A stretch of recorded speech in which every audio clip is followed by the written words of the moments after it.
Almanaku. On this day, ngjarjet më të rëndësishme të ditës në Top Albania Radio. Në vitin 96, para erës son, Nerva u shpall perandor romak pas vrasjes së Domitianit. 1180, Filip Augustus u bë mbret i Francës. 1502, Christopher Columbus zbriti në Costa Rica në udhëtimin e tij të katërt dhe të fundit. 1635, perandori Ferdinand II i shpall luftë Francës. 1809, u hap Royal Opera House në Londër. 1837 u themelua kompania Tiffany & Co nga Charles Louis Tiffany dhe John B. Young në New York City. 1851 filloi botimi i gazetës The New York Daily Times, e cila më vonë do të bëhet The New York Times. 1882 u hap Pacific Stock Exchange. 1919 Holanda u dha grave të drejtën e votimit. 1931 incidenti i Mukdenit, një shpërtim i kontrolluar në linjën hekurudhore që përdori për transportin e ushtarëve japonez nga Korea drejt Kinës, do të shërbente si pretekst për pushtimin e kësaj të fundit nga Japonia, pushtim që do të merrte fund në vitin 1945. 1932, aktoria Peg and Whistle bëri vetvrasje duke kërcyer nga shkronja H në shenjën Hollywood.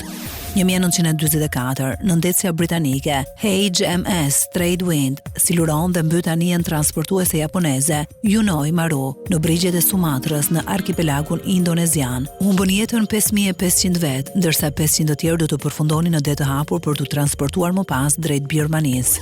1948, Margaret Chase Smith u bë gruaja e parë zgjedhur në Senatin Amerikan pas humbjes së Adrian Skoltenit. 1961, humbi jetën në moshën 56 vjeçare, sekretari i përgjithshëm i Organizatës së Kombeve të Bashkuara, Dag Hammarskjöld. Hammarskjöld do të aksidentojë së bashku me 15 persona të tjerë të cilët gjendeshin në bordin e avionit transportues DC-6, shkaqet e rënies së avionit ende janë mister. 1967 u themelua Esporte Club Santo André në Brazil. 1970 Jimi Hendrix u gjeti vdekur në bodrumin e tij në Londër. 1973, Shtetet e Bahamasit, Gjermanisë Lindore dhe asaj perëndimore, do të pranoheshin në anëtarësinë e Organizatës së Kombeve të Bashkuara. 1974, në Honduras të Amerikës Qendrore, uragani Fifi shkatron afro gjysmën e vendit, duke shkaktuar kështu të paktën vdekjen e 10.000 personave. Rreth 20.000 të tjerë do të mbeteshin të plagosur dhe me mijëra të pastre. 1975, Patty Hearst u arrestua pas qëndrimit një vjeçar në FBI në listën e personave të kërkuar. 1997, biznesmeni amerikan Ted Turner i dhuroi Kombeve të Bashkuara $1 miliard. 1997, votuesit e Walesit në referendumin e mbajtur votuan 50.3% për autonominë e Walesit.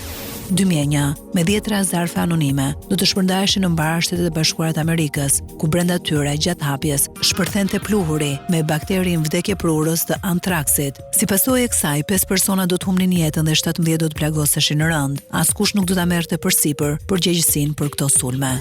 2004, Fordi vuri në shitje Jaguar Racing dhe Cosworth. 2014, referendumi popullor në Skoci për shpalljen e pavarësisë nga Mbretëria e Bashkuar dështon, duke lënë përfundimisht të shtet brenda kufive britanik.